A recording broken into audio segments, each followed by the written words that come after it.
Hi guys, it's me, Maddie, the host of It's a Maddie Mad World podcast, coming at you with episode 2 of the show.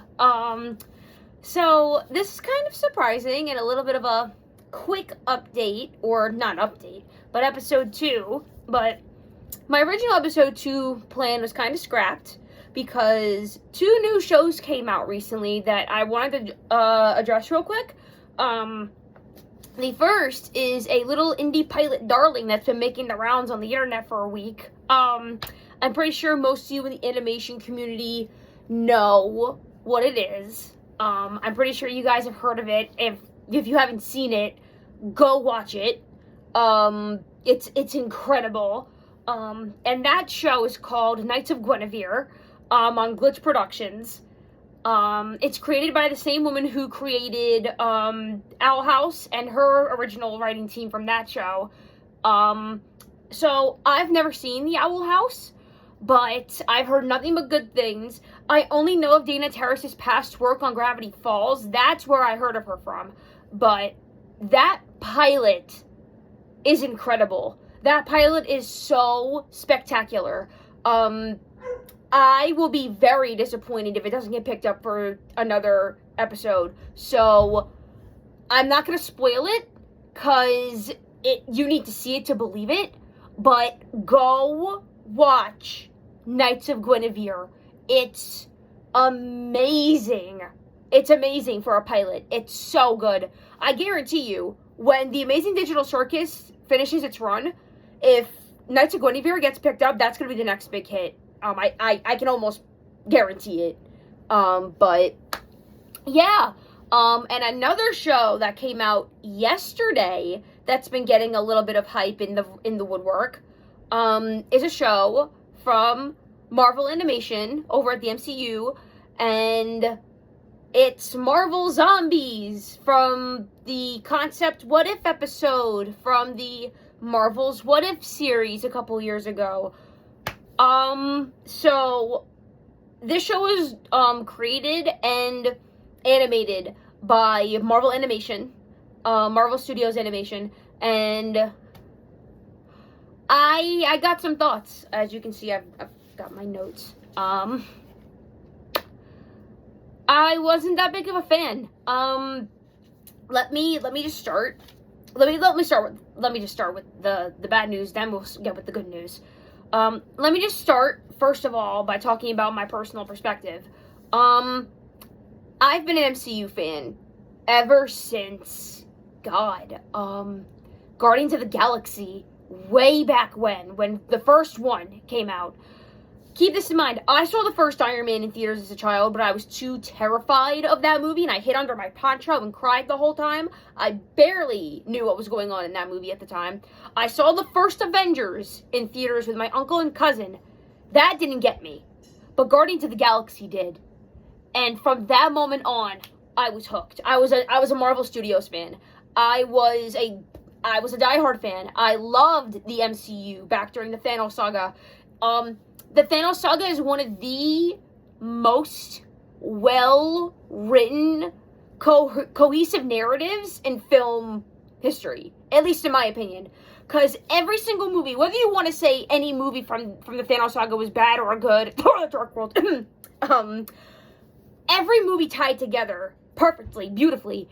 Every single movie tied together in some way, shape, or form, whether that be the end credits or a cameo in the movie, or someone mentions something and it comes back a couple movies later as a big payoff. The Thanos saga, from Iron Man all the way up to Spider-Man Far From Home, was some of the best written and best told storytelling for superhero movies ever done. There's a reason why Endgame was the #1 movie of all time at the box office a couple years ago. And it's like, yeah, the Thanos saga is some of the best the MCU has ever delivered upon. And then we got WandaVision, and that was a kind of a bright spot for the future of the MCU, because a lot of the original actors, their contracts had expired, or they just didn't want to continue working with the studio, because it's been a long time since the MCU got off the ground. And we thought, okay, what's next for this new phase? Alright, so this is my personal opinion as a Marvel fan. I think the current state of the MCU is in dire need of a change. It has not been good for a very long time. It ever since Endgame or the Spider-Man films or Guardians of the Galaxy 3, the MCU's been in a state of panic. Half their movies from this current phase have been basically, let's just call it what it is. Half of them were shit. A lot of the shows weren't really that well written. Falcon and the Winter Soldier, for instance, that's just my opinion.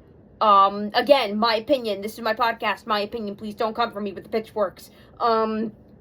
Loki threw the MCU narrative timeline into disarray. And I might be one of the 1% that did not like Deadpool versus Wolverine. Oh my god. That, I was set up for failure with that one. I was expecting a triumphant cameo fest, and I got nothing.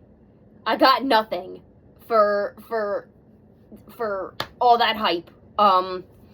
It's just, the MCU, when the Thanos saga finished, it just felt like this giant gaping hole in its chest was just kind of left sitting there, and they were, the writers and the directors of the MCU are just staring at that hole going, that's a big hole. Yeah, that's a big hole. Well, let's patch it up with a Band-Aid. Band-Aid's not holding it right. Let's put some gauze on there. Still bleeding. Let's try putting an anvil on it. That'll work. It's like, come on.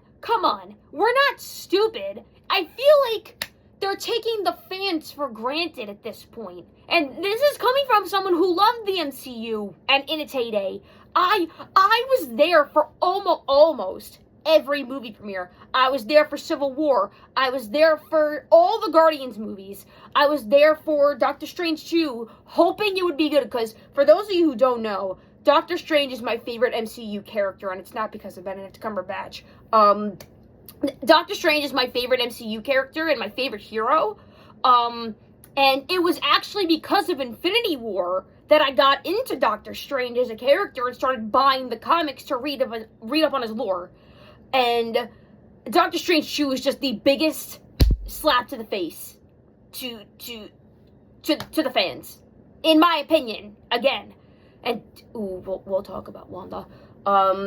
But I just feel like the MCU is just juggling whatever sticks at this rate. Oh, the fans want a gore fest? Let's give them a gore fest. Oh, the fans want fan service? Let's give them fan service. Oh, the fans want the Avengers? We'll make a new team of Avengers that no one knows about. It's like, I don't know. The MCU just feels like it's drowning at this point, and it's trying to hold on to a lifeline. But that lifeline has a hole in it, and it's, like, deflating at this rate. Because, listen, Fantastic Four was incredible. You know my opinions on that already from my blog. I loved Fantastic Four. That was Marvel's Hail Mary. They needed that to be a success. Otherwise, it was game over. Otherwise, that's it. Not to say that the company would have gone bankrupt or something. God, no. They're a $3 million company. But in terms of, like, the fan reception, God, who knew? Who would have known? But, I don't know. Like I said, as this is coming from someone who's an MCU fan, I don't say this as a means to kick a dead horse, because I know that this conversation has been talked about for a long time at this point, but this is coming from a fan who just wants to see the MCU go back to the way it used to be. Like, to the way that it used to be before everything kind of fell apart. And it's just heartbreaking. Case in point, Marvel Zombies. Okay, so let's just rip the Band-Aid off. Let's start with the bad. if this was supposed to follow the Infinity War continuity, where the F are the Guardians? This was my biggest gripe with the show. So, if we're to think that this takes place loosely during a timeline where the Infinity War is supposed to happen, where are the Guardians? Where's Peter Quill? Where's Drax? Where's Mantis? Where's Nebula? It's like, listen, I get it's what if, it's another universe, but like, this is supposed to be loosely following the Infinity War storyline. Yes, because Thanos comes to Wakanda with the glove and he's missing the stones, and what? We're just supposed to think that the Guardians just decided to F off and fly off into the galaxy, or just that we're assuming they're dead? Because Rocket and Groot come to Earth with Thor. We'll get to that. But it's like, where are the Guardians? Where were the Guardians at this point? Where the hell were they? And then we cut to 5 years later, and then we find out that Peter Parker and the head of Scott Lang are just chilling out in the London Mystic Arts sanctum. It's like, huh? And Bruce lived? I'm sorry, I didn't know that the Hulk was unable to get infected. I don't know if that was a thing from the original comics, because to my recollection, in the original comics, Bruce Banner did turn. He did turn. Like, what, he just magically doesn't in this show? It's like throwing into disarray how the infection works now. Because if the Hulk can't get infected, then how is someone like Abomination infected? Like, we'll get to another point in relation to that. What they do to my boys. What they do to Rocket and John Walker. Listen, I'm part of the John Walker Defense Committee. I'm part of the John Walker Defense Squad. They do that man so dirty ever since Falcon and Winter Soldier. He's done nothing wrong. He is a character that sticks by his morals, and he's done literally nothing wrong. He follows the rules. He does what he's supposed to.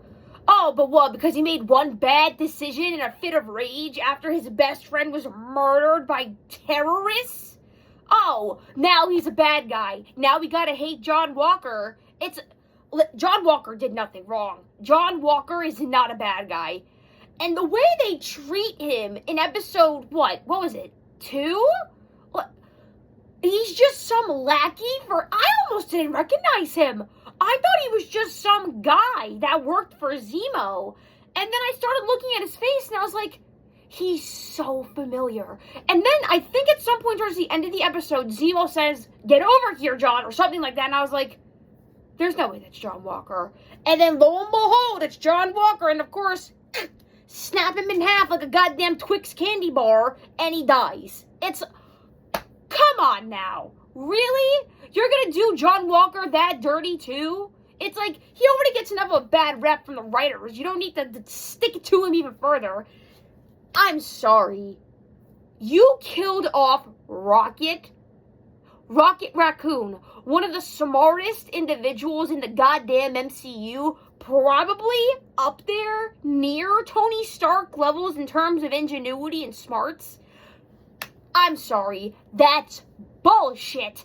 Listen, I get it's a stupid zombie formula show. Your favorite characters are bound to die at some point. That's the trope. Telltale's The Walking Dead is a master of that. But listen, come on. He should at least have been given a fighting chance. Him and Groot. No, but Thor gets to live and be miserable and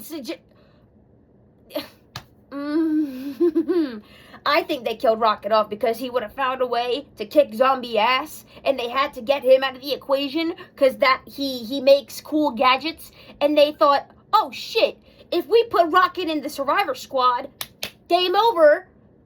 We have to conk him out. Like, listen, I'm very protective. I love my favorite characters, but like, god damn, that just made me upset. Okay. They never talk about the fact that Shane's magic rings can stop the zombie infection. Game over? I'm sorry, did we just forget that Shang-Chi's magic bands stopped him from turning, and he still gets to keep his arm? What? Other than the one scene where the Red Guardian's like, "You're a zombie," and he's like, cool it, bro. Like, no one took one look at him and thought, his blood cure? Even DC's deceased, the Unkillables, did that with friggin', oh god, here he is. This guy, friggin', what's his name again? Green guy, where is it? You would think I'd be better prepared for this shit. Here we go. The Creeper. He's immortal. So, basic zombie storyline here, but it's actually really good. I recommend you read it. So, there's this group of villains hiding out on this faraway island. And the Creeper's one of them. He's one of the survivors.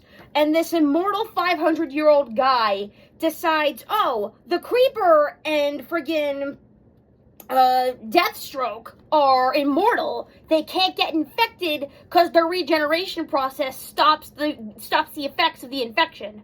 So he decides, okay, I'm just gonna vivisect the both of them and try to see if their blood or their body can work as a cure. It's like, Zemo didn't even think of that? He didn't look at Shang and his arm and go, might wanna capitalize. Listen, the way my brain started spinning when those bands just stopped the virus from infecting him, I was like, listen, I don't care that at the final episode he got bit and he started to turn, like, it doesn't contradict the fact that those magic bands stopped him from turning. It's like, he didn't think to utilize the bands as a way, as a end-all be-all for the infection. That just might be me overthinking things because it's a dumb zombie show. But, like, no one thought to bring that up? Let us continue. Alright, time to pull out the big guns. Wanda. So, over the past couple years, Wanda Maximoff has been vilified, has been, what's it called? She's been mischaracterized, and she's been treated like basically dog shit as a character, right? So, we went from having this nuanced, tragic, almost basically anti-hero with the Avengers, from Age of Ultron to the Civil War, to this obsessed lunatic who's just a vengeful, spiteful, murderous bitch. Listen, I hate the fact that Wanda's been mischaracterized so much over the past couple years. Listen, I know there was that whole fandom thing where the fandom literally split in twain after Civil War, and literally fans started taking sides, and the ripple effects of that are still felt in the fandom to this day. But, listen, this just might be me, in my opinion, and my crazy bullshit talking. I never saw Wanda as the bad guy. I saw her as the anti-hero. I saw her as someone who was screwed over by life, essentially. She lost her parents at a very young age. She and her brother volunteered to be experimented on and used as test subjects to make themselves enhanced and stronger, basically mutants. And then her brother gets shot down in Sokovia during Ultron. She starts to form a relationship with Vision, and then Lagos happens in Civil War. And Crossbones decides, okay, I'm just gonna kamikaze myself. And Wanda, trying to contain the blast, can't control it anymore, and she loses her grip. And unfortunately, casualties are taken. And people think she just did that on purpose. But you see that she's visibly traumatized by what she's done. You see that she doesn't, she's not relishing in it. She's horrified. And it's like, the friggin' Hawkeye gaslights her into leaving her sanctuary from Vision to step up and team up with Cap. And it's like, listen, Tony made a lot of hard calls in that movie, but keeping Wanda safe with Vision at the Avengers compound, that was probably the smartest thing anyone could do, and it was probably for Wanda's best interest.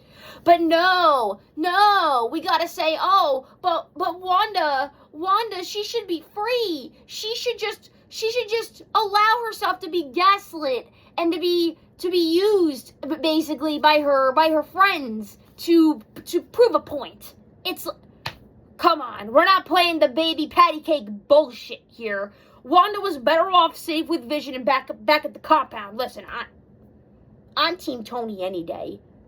I'm putting my foot down. I'm Team Tony, but it's just, after Infinity War, you would think people would start to ease up on her because Wanda basically made the power play and took Vision out of the equation for a minute before Thanos decided F you and rewound time and still killed Vision anyway.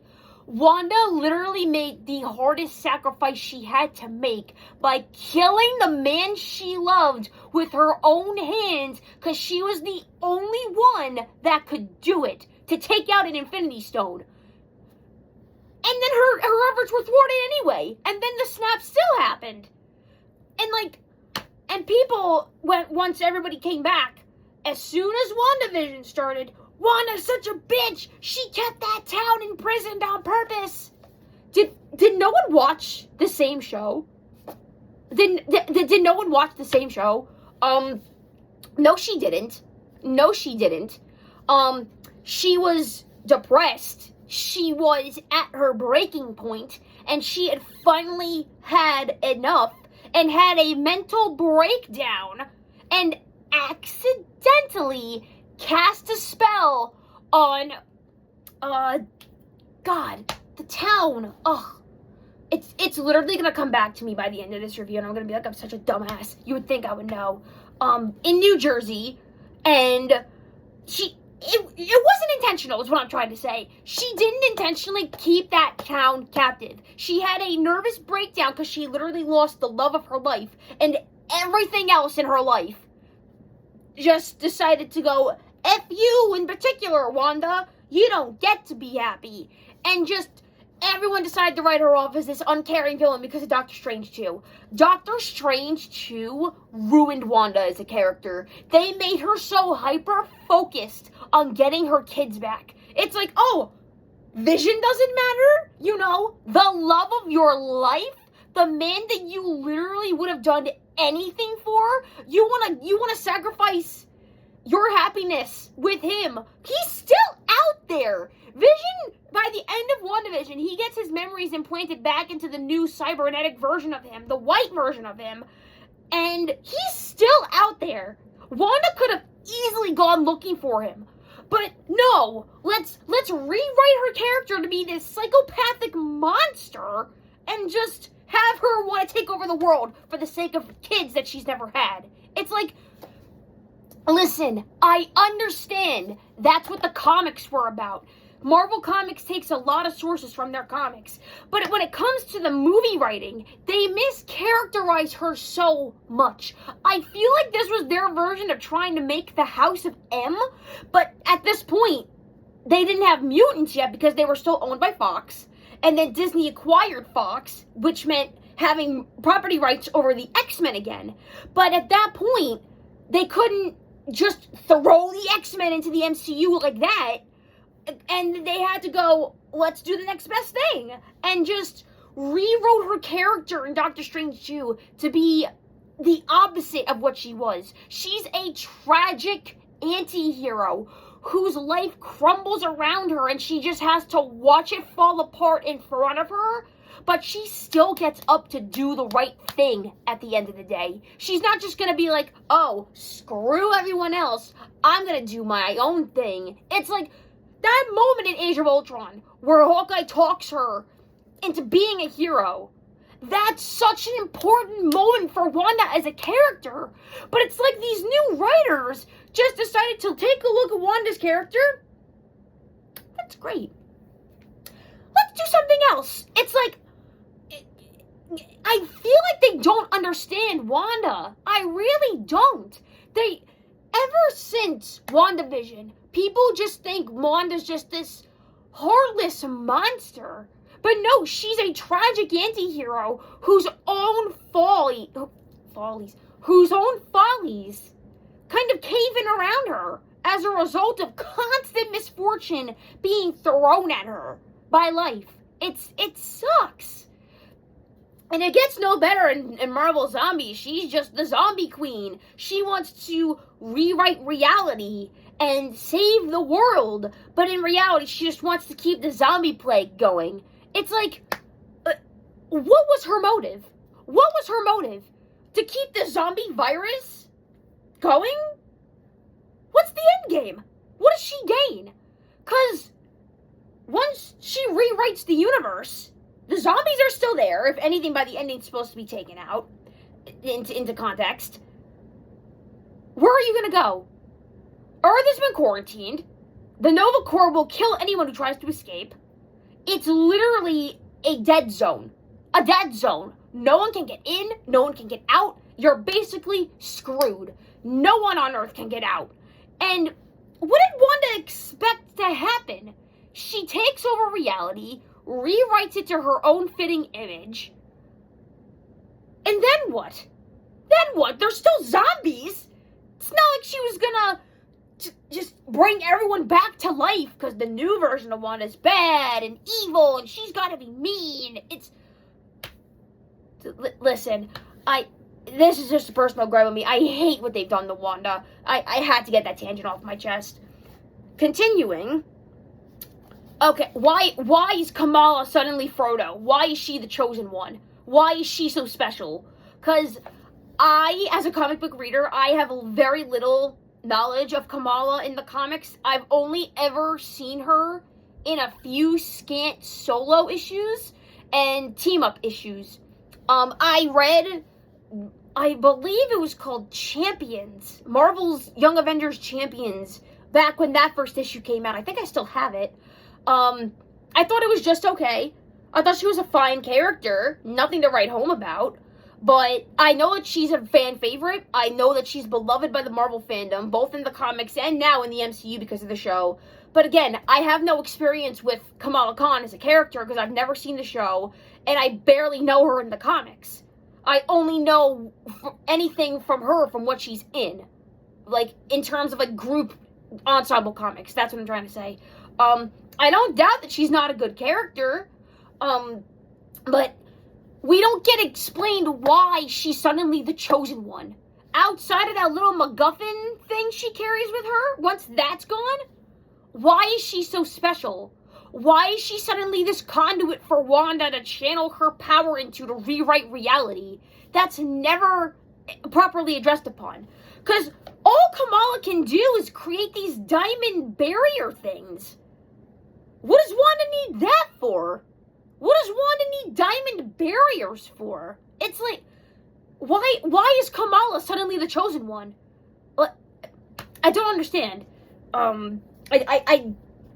Too much humor. Okay, so, listen, I know it's a meme at this point, Marvel humor, Marvel jokes, take out the Marvel MCU comedy writers, like, they're putting in too much humor, but, like, it's like, this show relies too much on the humor when the show's tone is supposed to be so dark. That's not to say that you can't have humor in small doses. Like, some of the stuff in the first episode needed to be cut. Like, straight up. The stuff with Kate Bishop and Riri and Kamala, that stuff needed to be chopped down, like, by half. There was just way too much jovial goofiness. Like, there was way too much, like, oh, you'd forget that they were in a zombie apocalypse. Like, they're throwing quips and jokes around. Kate Bishop's death is like, seen as a joke. Like, it's literally punchlined as a joke. And from what I understand, again, I've never seen Hawkeye. I know that Kate Bishop, played by Haley Steinfeld, who's an amazing actress, is also a fan favorite character, and I know that she's very popular, and from what I've seen on Tumblr, fans are not happy. Fans are not happy with the way she went out. It's like, you're willing to do fan favorite characters that dirty? Like, oh my god, come on. Like, some of these jokes just do not land. They really don't. I'm sorry, some of them just really don't. If the Nova Corps knew Earth was infected, why didn't they allow survivors who weren't infected to leave? Like, couldn't they have just quarantined them in particular and then let them leave? All of a sudden, Nova Corps is just this bad intergalactic group who just doesn't want to save survivors? On to the next point. Why did Kamala suddenly stop being smart at the final second? Like, Kamala, up until the final minute of that episode, was fine. And then they just hammer her down with the gotta turn off the smart switch and just made her side with Wanda at the end. Like, she was literally this close. That close to stopping Wanda. But out of nowhere, she just decides to take Wanda's hand and just decides to rewrite reality. And it still screwed everyone over. So she didn't accomplish anything. Sometimes the character animation is rigid and doesn't allow for the nuance or expression in the faces. So, the animation for the show is, I'll get to that later on. Some of the animation in some of the scenes in the show is a little bit rough. It's a little bit rigid. One instance I can think of in particular, Kamala and Blade, when they first meet, they're talking at a gas station, and Kamala's just sitting there with a smile. So, you've got? I've got Magic Band. She just stands there with this straight smile that has basically no animation. Just has no little character fluidity, just no... If they wanted to be a little bit more expressive, they would have just gone the route of, oh, you have a god? I've got a magic bracelet. Like, just the smallest little changes could have made it a little bit more fleshed out and nuanced. Like, I don't know. I don't know if that's me being a nitpicker. I don't know if that's me just reaching out for straws. But that's just something for me. Where did Bucky go? Is he just dead now? Because at the end of the What If episode, he gets, boom, Wile E. Coyote style blasted through the air. We don't know if he died on impact. We don't know if he just turned. Knowing Bucky, he probably survived. And if he did, where did he go? He didn't bother looking for other survivors? He didn't look for Peter? He didn't look for any of the other bases? I highly doubt he died, because it's goddamn Bucky Barnes, for God's sake. Ghost. Wasted potential. You're telling me that a woman with the power to phase her atoms at will, basically Kitty Pryde herself, walk through walls, is suddenly gonna get infected? You're telling me that a woman who can phase through walls let herself get infected? Okay. This is one of the biggest things. The pacing was way too rushed. 4 episodes was not enough to tell this story. I don't know if that's what the writing team or the directors were greenlit for. I don't know if they planned for more, because this is obviously baited and switched for a season 2. This is obviously going to get greenlit for a second season. It ends on a cliffhanger, for God's sake, which is annoying. But this needed time to breathe. We are introduced to fan favorite characters and then sped run through their deaths in seconds. Oh, you love Kate Bishop? Boom, she said, we gotta go. Oh, you love Yelena and the Red Guardian and her mom? Boom, her mom said, we gotta go. Oh, You like Shang-Chi's dad? Boom! He allows himself to die. We gotta move it. Gotta tell a story. Oh, people like John Walker and Zemo? Boom! John Walker's dead. We gotta go. It's like, this pacing was so rushed. It was like someone took a shotgun to the kneecaps and just blasted the pacing. It's all over the place. That is my biggest pet peeve with shows. When the pacing is so off the walls and can't allow the story to breathe. It's just, listen, I understand. Like, shows like this, they need more episodes. I'm so sick and tired of this 4, 5, 6 episode release schedule nonsense. It's like, this is why I hate streaming. This is honestly why I hate streaming. It's like, they release episodes like this at a time. And it's just, you're supposed to binge them in succession. And then once that's over, you have nothing else to do but wait. It's like, whatever happened to waiting once a week for an episode? Whatever happened to waiting and getting excited and talking to other fans about discussions and theories and analyses? It's like, what happened to the excitement of fandom for a 1-week release schedule? It's like, no, all of a sudden, we on streaming, you can't have that. You have to let the pacing suffer in order to get quick content out. That is my biggest pet peeve. That's what I hate so much about streaming. It's all about getting it out there, making money fast, making it rain fast, making that cash fast, getting those views, get those numbers high. Instead of fan interaction, fan content, oh my god, fan creation, or fan anything. It's not about the fans anymore. It's just about watching the numbers grow. Oh my god, that's sad. I just made it sad for a second. I'm sorry. This is supposed to be a happy podcast. So finally, let's move on to some of the good. Because I'm not just tearing this show apart just because I've got a bone to pick with the current state of the MCU. This is not to say I didn't find stuff I didn't like about it, because I did. I did find a lot of good stuff I liked. Some of the voice acting performances are amazing. Haley Steinfeld goes without saying. She's been in the voice acting industry for a while now. She's been killing it in recent years with voice acting. Florence Pugh did a great job. Iman Vellani, the actress for Kamala, I believe this might be her in the MCU also. I'm not sure. But if this is her first voice acting performance, God bless her. Honestly, she killed it. She honestly killed it. Like, oh my god.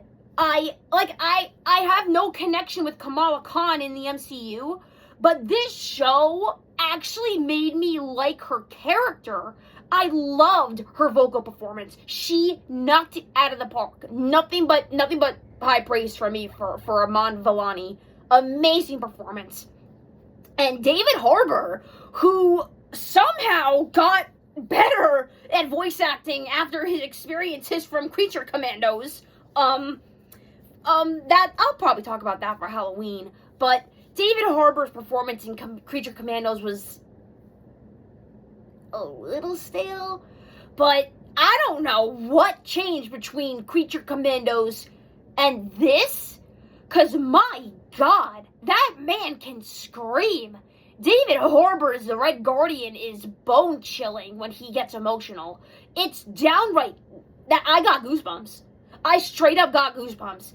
That man's performance in this show, stellar, nothing but gold stars. The style of the animation is unique. It's a unique blend with realism and a cel-shaded comic Telltale vibe. So, I love the style of the What If Marvel Zombies show. I like how it combines the realism of the actors' faces with these comic cartoony bodies, and it allows for them to have a lot more range of action, because you're not dealing with stunt doubles, you're dealing with animation and storyboards and animatics and rotoscoping and references. You're dealing with animation. You have a lot more liberty to breathe there. I like how it feels more like a Telltale's Walking Dead game. I liked the style, and the backgrounds were gorgeous. The action scenes are full of high-octane moments that pack a brutal punch. The action choreography in the show is amazing. I mean, it's a Marvel show. What do you expect? That all that money goes into the action scenes. All of it. I'm guaranteeing it. All that money goes right into the action choreography stuff. It's nothing short of spectacular. There's a reason why we call the Spider-Man ripping up the zombie heads with his webs a money shot moment, because that's what gets fans hyped. That's what gets fans going to, oh shit, we're watching that kind of thing, you know? Introduction to Blade. This was my first interaction with Blade in the MCU. I've heard a lot of things about Blade over the past couple years. His original movies were terrible. He was in Deadpool vs. Wolverine, and I thought he was just okay. He got introduced to Marvel Rivals like a month or two ago, and fans went ballistic. And he's, from what I understand, he's a very popular character. In the comics, he was in Marvel Zombies Resurrection, which is actually a better Marvel Zombies story than the actual Marvel Zombies comics, in my personal opinion. You should read those instead. But yeah, Blade's kind of badass. I like the fact that he's kind of the conduit for Khonshu, and that scene with Ghost, and that scene towards the end where he's flipping the blade, and then all of a sudden you can see the avatar of Khonshu in the blade's reflection. That's a money shot. That's badass. So yeah. So the Red Guardian had the start of an arc, but it died when they got the new Asgard. I was not expecting the Red Guardian to go out like a dumbass. And, I was expecting him to kind of go out like a hero, because he kept playing up the fact that they'll sing about this for ages. We're going to be heroes. They're going to sing songs about this for generations. Like, you would think he would play a major part in the finale and go out like the hero he wanted to be sung about. But I guess not. Oh my god. Say what I will about this show. All the gripes, all the bad stuff, all the bullshit, right? Rintrah. Okay. So, for those of you who don't know, Rintrah was introduced in Marvel Comics as Doctor Strange's apprentice way back in, I believe, the 80s, when Cleo was Doctor Strange's love interest. I never thought that a forgotten side character like that would come back in such a major form in the MCU. Keep this in mind. When I saw him in Multiverse of Madness and Doctor Strange 2 in theaters years ago, when I saw that green Minotaur, I was like, holy shit! I freaked out. I was the only person in the theater that lost my shit over this CG green Minotaur. I was probably the only one who knew who that guy was. I was like, holy shit! It's Rintrah! I was freaking out. And to see that guy, suddenly the master of the mystic arts, that's so cool. He evolved. He evolved. I guess he took over when Strange got capped. Wow. He was kind of a badass in this show for what little we saw of him in the finale. I want more Rintrah now. I want more Rintrah. You gave me little nuggets of interest of Rintrah. Now he's in the MCU. I need more. I need more of the Green Minotaur boy. He's awesome. He's awesome. But yeah, and this goes without saying. The final battle has awesome money shot moments again, but that's nothing. That's a given with Marvel. Also, a special note here. Rest in peace, Chad Boseman. I kind of knew going into it. I had a suspicion that they weren't going to use Chadwick Boseman's voice, because I don't think he ever recorded for this show before his tragic passing a couple years ago. I believe the What If show was his final performance as this character. And it's beautiful that he's kind of given literally a hero send-off in this show as T'Challa. He doesn't talk. He has no lines of dialogue. It's just Spider-Man telling the story of what happened to him and Scott once they get to Wakanda. But I thought it was beautifully done. I love the fact that they didn't try to recast him with a different voice. I love the fact that they let him go out like a badass. Like, that's just masterful for the character. And for Chadwick Boseman's legacy, honestly. I thought that was well done. So those were all my notes. Final thoughts. So, I get all the hype. It's a zombie show. Everyone loves a zombie AU. Everyone loves a what-if zombie storyline. Everyone's there for the action, the gore, the drama, who's gonna die. Let's place bets on who's gonna bite the bullet first. But as a Marvel fan, this is my opinion. Again,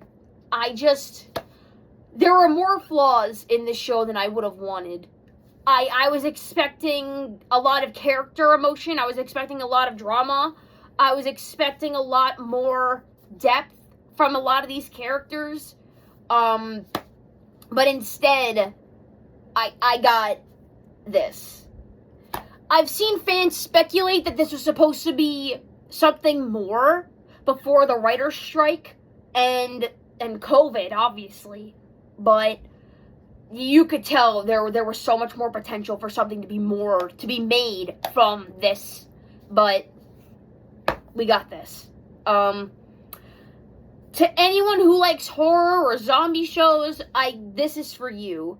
Don't listen to me. I'm just some idiot on the internet spouting her opinion, but this is just coming from a Marvel fan who had high hopes for the show and they just got dwindled.